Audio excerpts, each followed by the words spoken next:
이 시간에 같이 나눌 말씀은 느헤미야 2장 1절에서 6절까지 말씀을 교독해서 보도록 하겠습니다. 느헤미야 2장 1절에서 6절 말씀.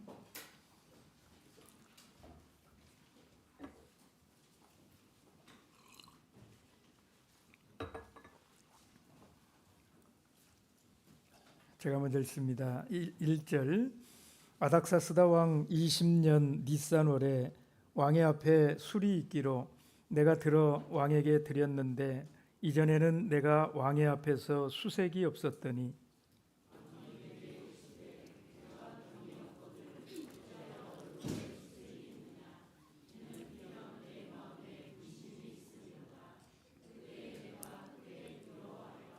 왕께 대답하되 왕은 만세수를 하옵소서.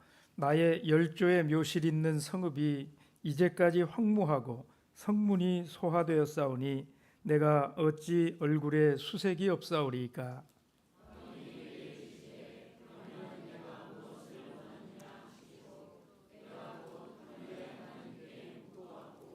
왕에게 고하되 왕이 만일 즐거워하시고 종이 왕의 목전에서 은혜를 얻었사오면 나를 유다 땅 나의 10조의 묘실 있는 성읍에 보내어 그 성을 중건하게 하옵소서 하였는데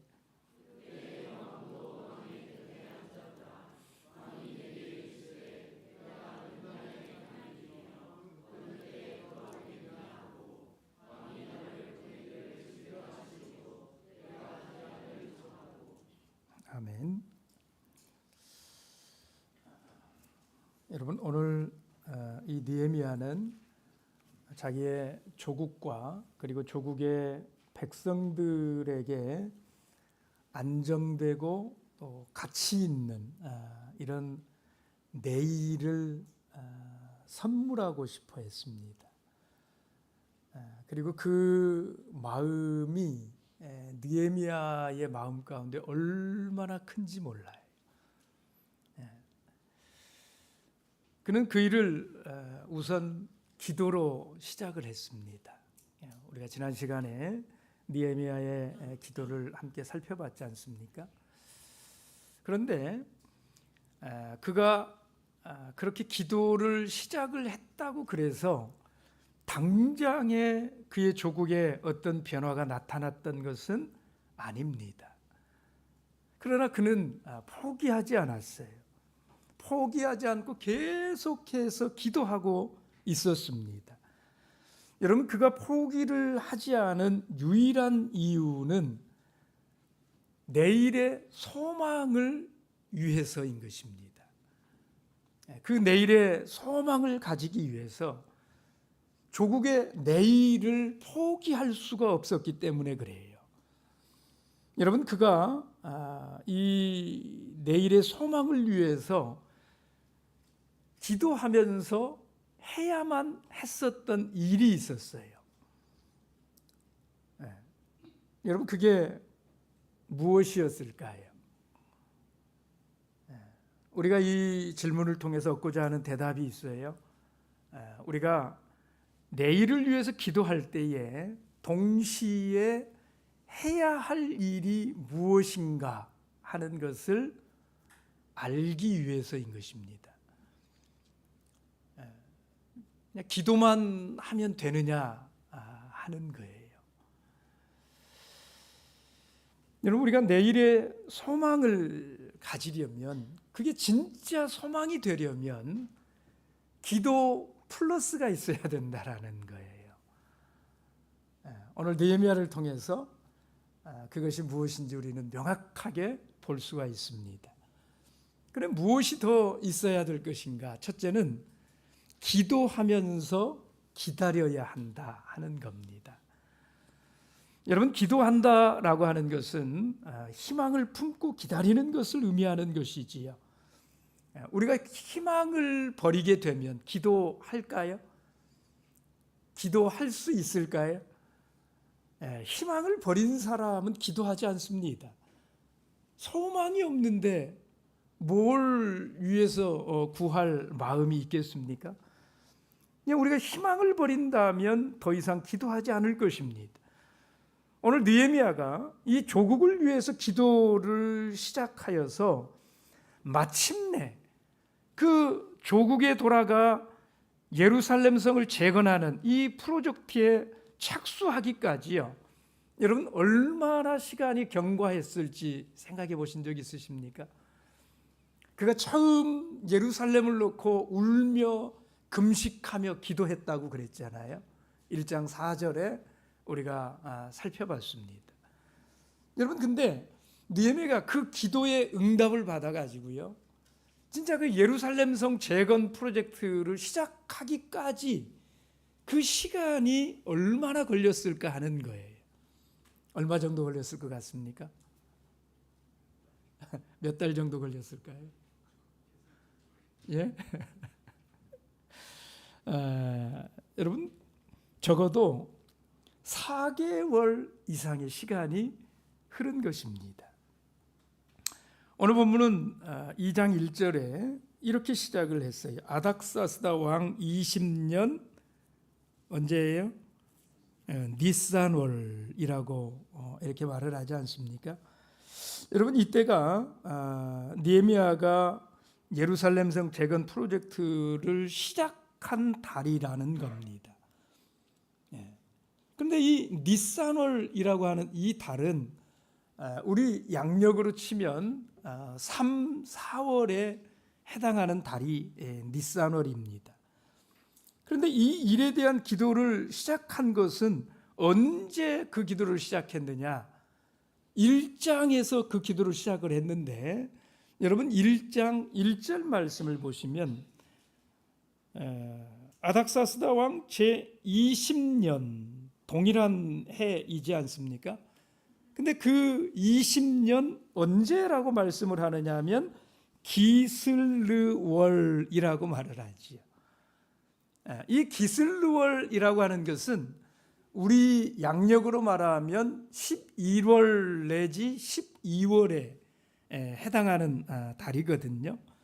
그러니까 12월에 시작을 했으니까, 그래서 지금 4월에 이르렀으니까 적어도 4개월 이상을 이렇게 보낸 시간이 2장 1절에 이 시간이다 하는 것입니다. 그는 그동안에 충분히 기도한 것입니다. 충분히 기도하며 충분히 기다린 것입니다. 여러분, 그 4개월이라고 하는 그 시간 동안 느헤미야가 기도만 한 것이 아니에요. 그 4개월을 기도하면서 4개월을 기다리면서 기도했다 이 말이에요. 그런데 기다릴 때에 그냥 기다리는 게 아니라 그 느헤미야 안에 뭐가 생긴 것입니까? 그 느헤미야 안에 조국의 아름다운 내일이 잉태되고 있었다라는 것입니다. 4개월 동안 그것을 놓고 기도를 하면서 계속해서 그 마음 가운데 나의 조국 예루살렘의 그 모습을 놓고 기도할 때에 계속해서 하나님께서 주시는 꿈이 그 마음 가운데 생겨나게 되었다 하는 거예요. 여러분 어떻습니까? 여러분은 기도를 어떻게 하십니까? 여러분이 느헤미야이시라면, 우리가 느헤미야에 대해서 지난 시간에 충분히 생각을 해봤지 않습니까? 여러분, 그런 상황 가운데에서 예루살렘을 향하여 불타는 마음이 생겨가지고 그렇게 울며 금식하며 하나님 앞에 간절히 기도했는데, 여러분 어떠세요? 여러분 느헤미야처럼 그렇게 기다리고 있을 수 있었겠습니까? 그 4개월이라고 하는 그 기간 동안을 그렇게 기다리면서 여러분 기도할 수 있으셨겠느냐 이 말이에요. 언제부터인가 우리는 기다리지 못하는 사람들이 되었어요. 제가 서울에서 이 서울 사람들이 참 바쁘게 산다 하는 걸 언제 느끼느냐면, 에스컬레이터를 지하철 탄다든지 이럴 때 다 이게 에스컬레이터가 놓여 있지 않습니까? 근데 그 에스컬레이터를 이렇게 타보면 두 줄로 되어 있어요. 한 줄은 서서 기다리는 사람들, 그냥 에스컬레이터가 이렇게 올려주는 대로 올라가는 사람들. 근데 그 옆에 보면 꼭 누가 있냐면 한 줄이 비어 있는데 그 줄은 항상 뛰어가는 사람들. 여러분, 에스컬레이터가 그렇게 자동으로 옮겨주잖아요. 그런데도 그걸 타고서도 시간이 급하니까 그걸 기다리지 못하고 계속 그걸 걸어서 올라가든지 뛰어서 올라가든지. 엘리베이터도 타보면 우리나라 사람들은, 여러분, 그 엘리베이터 이렇게 타면 자동으로 닫힙니까? 아니면 눌러야만 닫힙니까? 다 자동으로 닫히도록 돼 있잖아요. 그러면 그 닫히기까지 오는 사람들도 오고 기다리고, 그래서 함께 올라가라고 그렇게 되어 있는 거잖아요. 그런데 우리는 탔다 하면 닫기를 얼마나 눌러대는지요. 기다리는데 참 익숙하지 않다라는 거예요. 그런데 이런 습관은 우리의 기도 생활에도 영향을 끼쳐가지고요, 우리는 기도를 시작하자마자 뭘 생각합니까? 언제 주시려나. 그래서 정말 하나님 앞에, 여러분 그런 적 없으신지 한번 돌아보시기 바랍니다. 내가 한번 정말 마음 다해서 기도했다. 그러면 곧장 뭐 생각하십니까? 그런데 왜 안 주시지? 그러니까 응답이라고 하는 것에 대해서 내가 기도를 충분히 마음 다해서 하나님 앞에 이렇게 기도하면, 했다는 생각이 들자마자 당장의 응답을 기대한다라는 거지요. 하나님의 때를 기다릴 줄을 모릅니다. 하나님은 주셔야만 하는, 우리의 기도에도 그 습관이 그대로 들어간다라는 거예요. 그런데 여러분, 성경은 기도에 대해서, 기도라고 하는 것은 시간과 함께 열매 맺는 것이다라고 가르쳐 주고 있다라는 겁니다. 여러분, 누가복음 18장 1절 이하의 말씀에 보시면 우리 주님께서는 기도를 가르치시면서 이렇게 말씀을 하셨어요. 누가복음 18장 1절이요, 이런 말씀으로 시작을 하는데요, 우리 함께 읽어볼까요? 같이 읽습니다. 시작. 항상 기도하고 낭망치 말아야 될 것을 저희에게 비유로 하여. 이 기다리지 못하는 건 우리나라나 유대인들이나 똑같나 봐요. 우리 주님이 기도를 가르치시는데, 기도에 대해서 뭐라고 이 기도를 뭐하고 연결을 시켰습니까? 기도하고 낭망이라고 하는 걸 연결해서 우리 주님이 말씀을 주신다는 거예요. 그것도 항상 기도하는 문제에 대해서 말씀을 하시는데, 그러니까 충분히 기도하는 게 필요해요, 기도는. 그죠? 그런데 그런 충분한 기도 가운데에는 반드시 뭐가 함께 해야 되느냐? 기다림이라고 하는 것이 함께 해야 된다라는 거예요. 그래서 우리 주님이 특별히 말씀하시는 거예요. 낭망하면 안 된다는 거예요. 여러분, 낭망은 왜 하게 되는 거예요? 기다리지 못하니까 낭망하는 것이잖아요. 그러니까 그러지 말라는 거예요. 충분히 기도하고 충분히 기다릴 수 있어야 된다라는 것입니다. 억울한 일을 당한 과부가 불의한 재판관 찾아가 가지고 지속적으로 탄원하는 그 모습을 보고 배우라는 거예요. 가서 한번 했다고 그래서 안 된다고 그래서 들어주지 않는다고 그래서 그치면 안 된다는 거예요. 마음을 내려놓으면 안 된다는 거예요. 여러분, 이 비유의 핵심이 무엇입니까? 기도하고 믿음으로 기다릴 줄 알아야 된다라는 것입니다. 믿음으로 기다릴 줄 알아라. 우리 주님이요, 그런 말씀을 하셨어요. 인자가 올 때에 내가 세상에서 믿음을 보겠느냐. 그러면 왜 우리 주님께서는 당장의 응답보다 기다림의 이 과정을 거치게 하시는 것일까요? 왜 바로 좀 주시지 그러면 좋을 것을, 왜 우리 주님께서는 왜 기다림이라고 하는 이 과정을 거치게 하시느냐 이 말이에요. 왜 그럴까요? 아마도 그 중요한 이유 가운데 하나는 기도의 응답 그 자체보다 기도하면서 우리가 하나님과 맺는 그 인격적인 관계를 더 중시하기 때문이 아니겠습니까? 하나님이 보다 더 중요하게 생각하는 그런 시간이 있다 이 말이에요. 여러분, 이런 비유를 한번 생각을 해 보십시오. 여기에 한 그 재벌 가문이 있다고 생각을 해 본다면, 여러분, 그 재벌 가문에 아들이 있고 그걸 이제 물려줄 아버지가 있는 것이잖아요.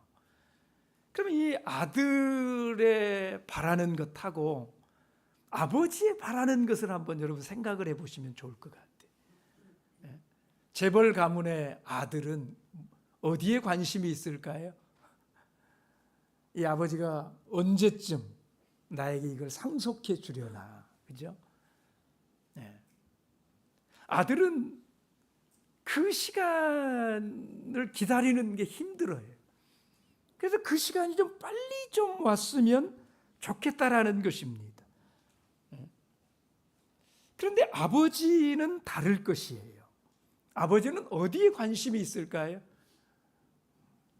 이 아이가 이 재산을 상속받아서 충분히 관리할 수 있을 만큼 그 아이가 성숙되었는가, 인격적으로 또 이런 것들을 관리할 수 있는 그런 그 능력적인 이런 차원에서 그가 합당한 이런 아들로 충분히 준비되었는가, 이런 것들에 아버지는 더 관심이 있다라는 것입니다.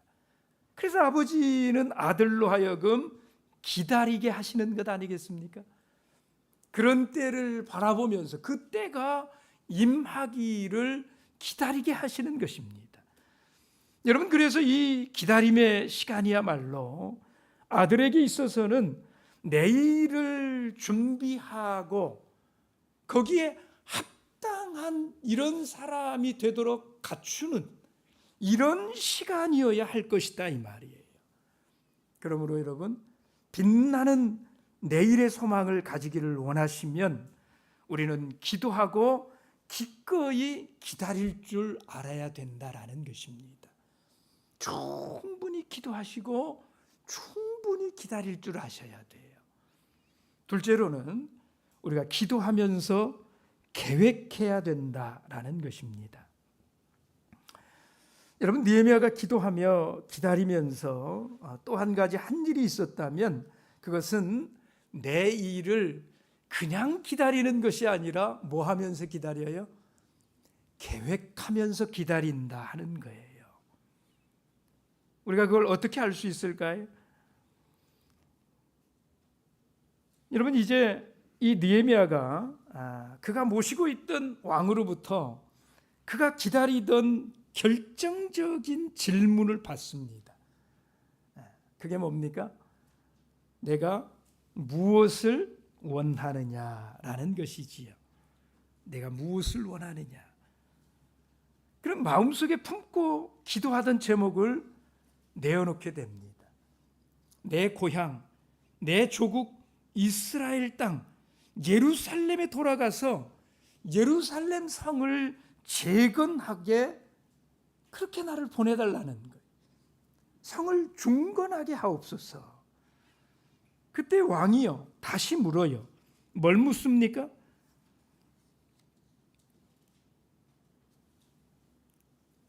여러분 2장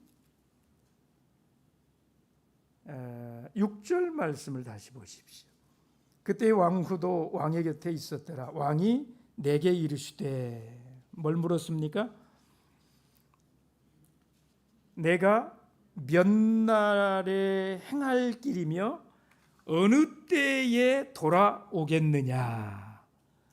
언제쯤 그러면 갔다가 돌아올 수 있겠느냐. 그 기한에 대해서 묻잖아요. 이때 6절 마지막 절을 보시면 나를 보내기를 즐겨하시기로 내가 뭐라고 합니까? 기한을 정하고. 왕이 그렇게 물었을 때에 그가 느헤미야가 그 자리에서 어느 정도의 시간이 필요한지를 바로 말씀을 드렸다, 이런 말이잖아요. 내가 언제까지는 할 수 있습니다. 언제까지 시간을 주시면 제가 가서 하고 오겠습니다. 여러분, 이건 뭘 말하는 것이냐면 그가 지금 이 예루살렘 재건 프로젝트에 소요될 시간에 대해서 다 이미 뭐 해놨다는 거예요. 산출을 해 놓았다라는 것이잖아요. 어떤 일을 어떻게 진행해야 될지에 대해서 이미 계획을 가지고 있다라는 것입니다. 그래서 7절 이하의 말씀을 보시면 그가 왕에게 이 프로젝트의 완수를 위한 구체적인 도움의 리스트들을 열거를 합니다. 여러분, 이 리스트들을 보면 우리는 이 느헤미야가 이 기간 동안에 얼마나 치밀하게 계획을 준비했는가 하는 걸 알 수 있어요. 그럼 우선 왕이 주변 총독들에게 조서를 내려가지고 자기가 예루살렘에 가는데 방해가 없도록 조서를 내리지 않으면 틀림없이 내가 예루살렘에 갈 수가 없을 거야. 이런 것들을 기도 가운데 다 생각을 두었다, 이런 말이에요. 그래서 묻자마자 그러한 요구를 할 수가 있는 것입니다. 8절 말씀에 보면 왕의 살림 감독 아삽에게 조서를 내려가지고 성과 가옥 건축에 필요한 충분한 제목들을 공급해달라고 요청을 하지 않습니까?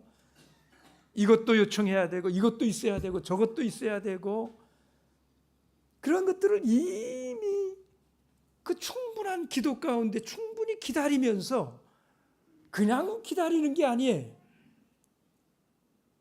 그 아주 세심한 이런 계획들을 미리미리 해두면서 그렇게 기다렸다라는 거예요. 여러분, 그는요 미리 치밀하게 계획한 것입니다. 많이 기도하는 것 대단히 중요해요. 근데 기도를 하면서 우리가 마음을 다해서 이렇게 기도하면 하나님께서요 우리 마음 가운데 지혜를 더해 주시고 소망을 넣어 주신다라고 그렇게 말씀하시지 않았습니까? 여러분, 우리는 이런 계획에 대해서 그리스도인들 가운데 두 가지 상이한 입장이 존재하는 것을 볼 수 있어요. 어떤 사람들은 기도하면 되었지 무슨 계획을 세우고 이런 것들이 필요하냐, 그건 너무 인위적이다, 맡겨야지, 하나님이 주시는 대로 해야지, 이렇게 말씀을 하는 사람들이 있고요.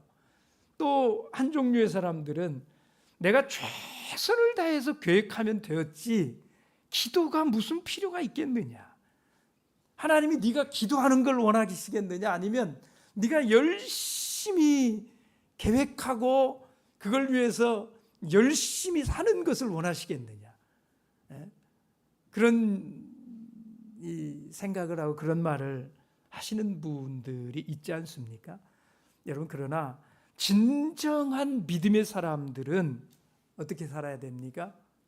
기도하며 계획하며 그렇게 살아야 돼요. 기도하며 계획하며 그렇게 살아야 돼요. 여러분, 기도에서 비전과 계획이 태어나는 것입니다. 기도 가운데에서 비전이 태어나고 그 비전을 품고 하나님 앞에 계속 기도하면 하나님께서 생각나게 해주시는 것들이 있어요. 계획들을 세울 수 있도록 하나님이 지혜를 더해 주신다라는 것입니다. 여러분, 계획하고 실현하지 못하면 어떻게 하겠느냐? 계획만 잔뜩 세우고 그래가지고 실패에 대한 두려움이 존재해서 그런 것들을 주저하시는 이런 분들이 있는데 그렇지 않아요. 존 맥스웰이라고 하는 사람이 이런 말을 했어요. 실패가 두려워서 아무것도 계획하지 못하는 사람은 실패를 계획하는 것이다. 저는 우리 믿음의 사람들이 실패를 계획하는 이런 사람들 되어서는 안 된다고 생각합니다. 여러분, 복된 내일의 소망을 가지길 원하십니까? 엎드려서 기도하십시오. 그렇게 기도 가운데 비전을 받으세요. 그리고 그 주께서 주신 그 비전에 따라서 내일을 계획하시라는 것입니다. 치밀하게 계획을 하십시오. 기다리면서 그냥 기도만 하고 그렇게 지내지 마시고요. 기도 가운데 비전을 받고 그 비전을 따라서 계획을 가지고 치밀한 계획을 세워가면서 하나님 앞에 컨펌 받으세요. 하나님, 이렇게 이런 순서로 이것 행하려고 하는데 이렇게 하면 될까요? 하나님께 지혜를 구하고 그렇게 계획을 치밀하게 세우셔서 일을 추진해야 된다라는 것입니다. 세 번째는 기도하며 기회를 찾아야 됩니다. 이게 정말 중요한 것입니다. 여러분, 기회를 찾는다라고 하는 것이 무엇을 의미하는 것입니까? 우리가 기도하며 계획한 바를 실행에 옮길 수 있는 결정적인 때를 찾고 그 때를 붙잡아야 된다, 이런 말씀이에요. 네. 여러분, 기회라고 하는 것이 지나가면 다시는 붙잡을 수 없는 것, 이게 기회라고 그러잖아요. 저는 이 기회를 서동길이라고 그렇게 표현하면 좋을 것 같다, 이런 생각이 요즘 계속 합니다. 이 서동의 길이 얼마나 어려운지요. 왜 그렇게 일방통행도 많고, 제가 오다가 자칫 잘못해가지고 그 오는 길로 들어가야 되는데 못 들어가고 직진을 했어요. 저 서울 생각하고 조금 다시 길이 있겠지, 이렇게 길이 많은데 웬걸요, 얼마나 잡아 돌리는지요.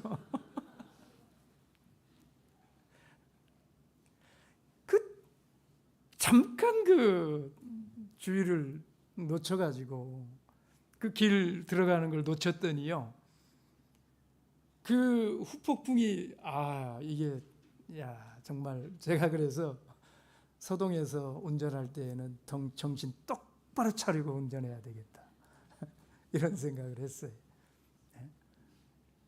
여러분, 기회라고 하는 것이 그래요. 때라고 하는 것이 그래요. 깨어있지 않으면 그 때를 붙잡을 수가 없다라는 것입니다. 순식간에 지나버리고 마는 것이 때라는 것입니다.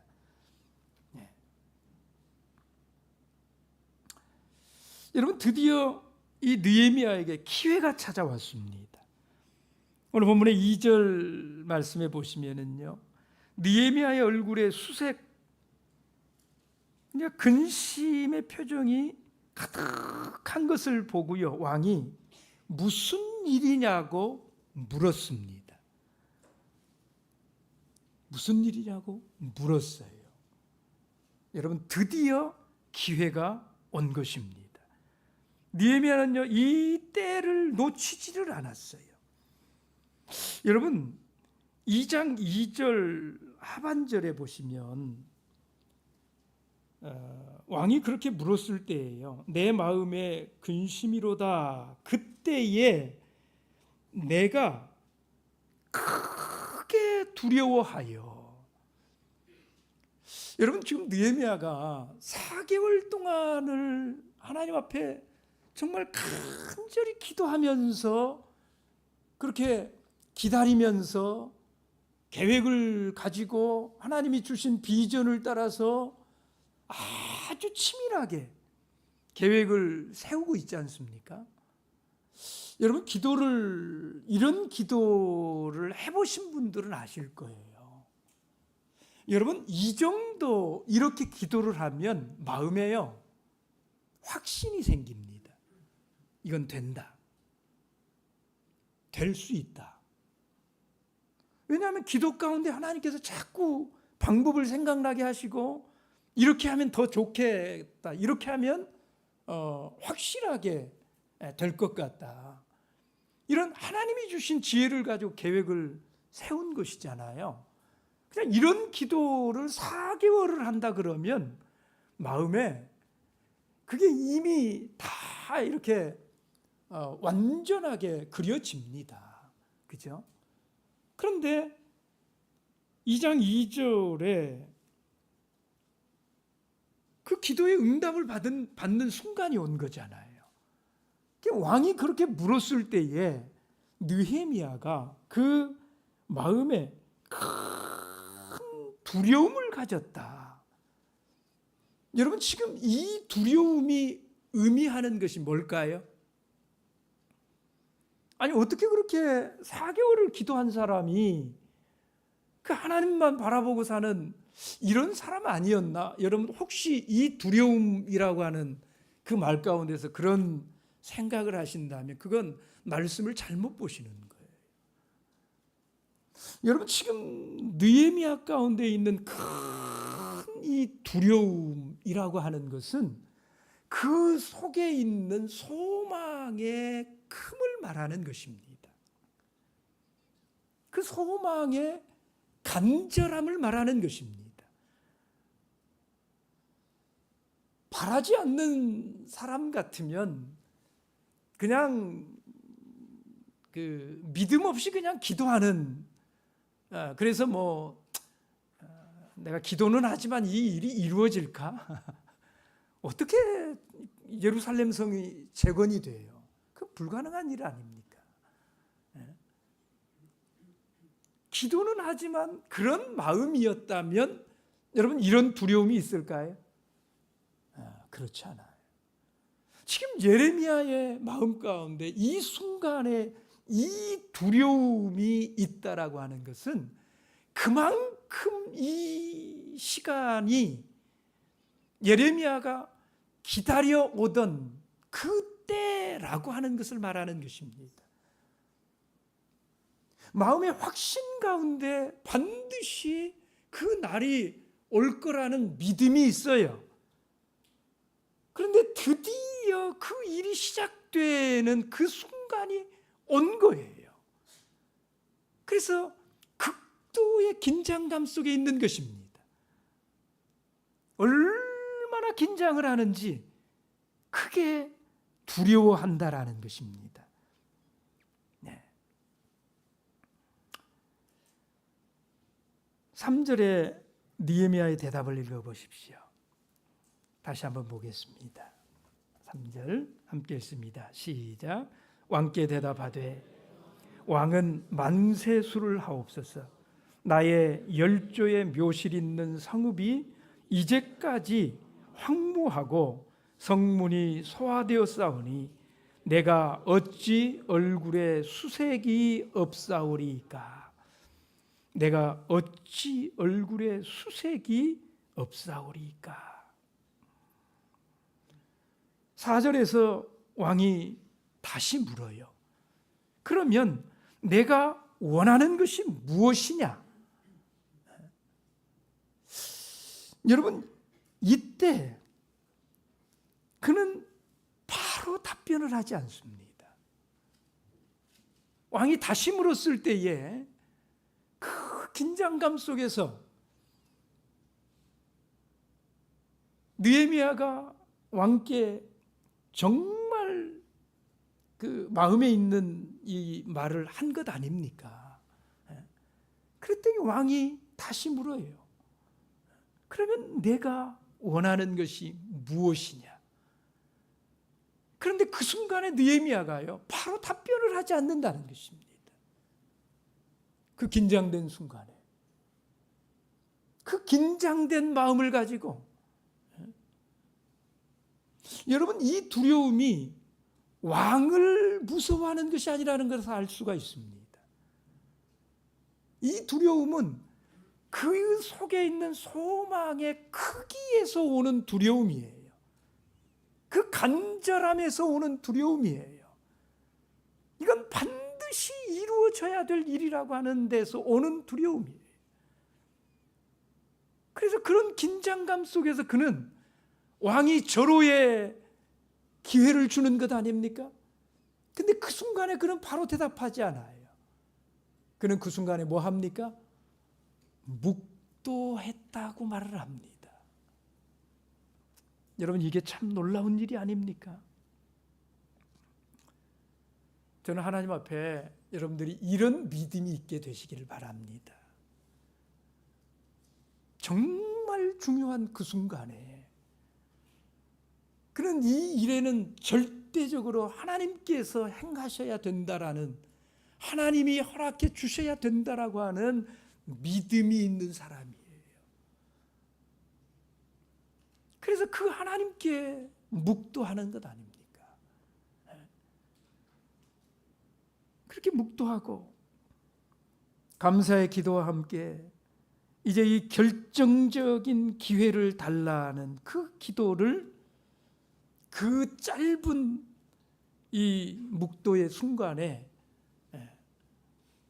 그러니까 이 순간이 정말 결정적인 때다라고 하는 그런 생각이 느헤미야에게 온 것 아닙니까? 그러니까 그 순간에 묵도라고 하는 것을 하고 있는 거지요. 여러분, 이제 5절을 보십시오. 왕에게 고하되 왕이 만일 즐겨하시고 종이 왕의 목전에서 은혜를 얻었사오면 나를 유다 땅 나의 열조의 묘실 있는 성읍에 보내어 그 성을 중건하게 하옵소서. 그 성을 중건하게 하옵소서. 그리고 그는 마침내 기도의 응답을 받습니다. 여러분, 우리가 기도하고 기다린다라고 하는 것은요, 막연한 기다림이 아니라 기회를 찾는 기다림이어야 하는 것입니다. 사실 이 느헤미야는 그 기회를 얻기 위해서 기도해 오지 않았습니까? 여러분, 1장 11절의 말씀을 다시 한번 보십시오. 1장 11절 함께 읽어봅니다. 시작. 주여 구하오니 귀를 기울이사 종의 기도와 주의 이름을 경외하기를 기뻐하는 종들의 기도를 들으시고 오늘날 종으로 형통하여 이 사람 앞에서 은혜를 입게 하옵소서 하였나니 그때에 내가 왕의 술관원이 되었었느니라. 이 사람 앞에서 은혜를 입게 하옵소서. 여러분, 느헤미야가 그동안 쭉 기도해 오던 그런 일이었다라는 것입니다. 그렇게 기도해 오던 그 일이 지금 이루어지고 있는 거예요. 여러분, 이 기도는 보십시오. 아주 구체적으로 그렇게 기회를 얻기 위해서 기도한 것이 아니냐 이 말이에요. 느헤미야가 그저 예루살렘 성이 중건되게 해 주시옵소서 이렇게만 기도한 게 아니라는 거예요. 그냥 주구장창 그냥 예루살렘 성을 중건해 주시옵소서, 이 교회를 세워 주시옵소서, 교회 건축이 순조롭게 되게 하여 주시옵소서, 그런 기도만 한 사람이 아니라는 거예요. 아주 구체적인 기도를 했어요. 이 사람에게서 은혜를 입게 하옵소서. 그리고 그 기회의 순간이 지금 도래한 것이다, 이 말이에요. 여러분, 우리가 기도 이렇게 해야 됩니다. 우리가 어떠한 분을 전도하고 그가 구원받기 위해서 기도한다면 그가 구원받게 해 주십시오라고만 기도하십니까?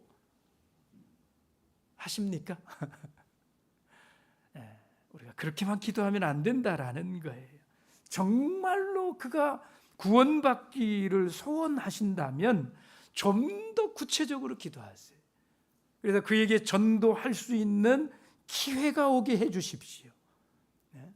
호시탐탐 그 때를 위해서 기도하셔야 돼요. 여러분, 말씀을 전하더라도 분위기라는 게 있고 상황이라는 게 있고 그런 것이잖아요. 그냥 대뜸 가가지고 교회 가자, 예수 믿어라, 안식일 지켜야 된다, 너 세례 받아야 돼, 세례 받지 않고 죄 사함 받을 수 없어, 그렇게 해서 전도가 되느냐 이 말이에요. 그가 하나님을 받을 수 있는 이런 상황이 있고 분위기가 있고 때가 있는 거예요. 그래서 그런 순간을 위해서 기도하셔야 된다 이 말이에요. 말씀을 전할 기회를 얻을 수 있도록. 우리가 여러분 막연하게 기도하면 우리 주님께서도 막연하게 응답하실 것입니다. 그러나 우리 기도가 구체적이면 주님도 구체적으로 응답해 주세요. 근데 그런 구체적인 기도는 내 그 계획은 내 머리로 세우는 계획이 아니에요. 기도 가운데 기도하면서 하나님께 지혜를 구하는 것입니다. 그리고 기도하면 계속해서 좋은 아이디어들이 생각이 나요. 그런 것들을 구체적으로 이렇게 현실화시킬, 그러면 하나님이 좋은 마음 주시면 그 마음 따라서 내가 이렇게 해봐야 되겠구나, 이렇게 해보면 좋을 것 같아, 이런 생각이 퍼뜩 나면은 그걸 또 잘 이런 식으로 해보면 좋겠구나, 이렇게 그걸 구체화시켜서 이렇게 계획을 세밀하게 짜가는 이런 일을 통해서 기도 응답이 이루어진다라는 겁니다. 여러분, 느헤미야는 기회를 위해서 기도했습니다. 그것도 구체적으로 기도했어요. 그리고 그런 순간이 실제로 그에게 왔어요. 그렇기 때문에 그는 그 앞에서 당황하지 않고 정말 이 순간을 많이 이렇게 생각했을 거예요.